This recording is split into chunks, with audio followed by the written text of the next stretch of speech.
இது வந்து அப்படியே மரவள்ளி கிழங்குன்னு சொல்லுவாங்க. ஆனால் மரிச்சினியன்னு சொல்லுவாங்க, மரவள்ளி கிழங்குன்னு சொல்லுவாங்க.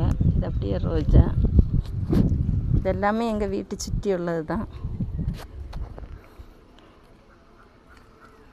அப்புறமா கோவக்காய் இப்போ தான் பூ விட்டுருக்கு. கோவக்காய் அப்படியே வள்ளியாக படர்ந்து போகுது. பயறு நிற்கிது. அப்புறமா சின்ன சின்ன செடிகள் நிறைய நிற்கி. செடி ரோஸு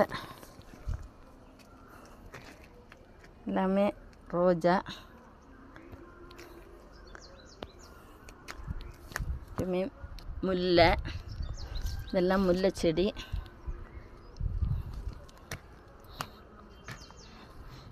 அப்புறமா இது வந்து இருங்கு, சோளம். இது வந்து பயறு தான். இது பயறு செடி. அப்புறமா இது பலாச்செடி.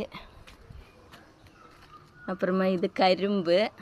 இது நாத்தங்காய் செடி. இதெல்லாம் பலாச்செடி தான், பலா மரம். அப்படியே இது மண் தக்காளி செடி. நிறைய காயோடு இருக்குது பாருங்களேன்.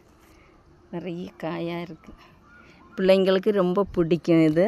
இது வந்து வயிற்று புண்ணெல்லாம்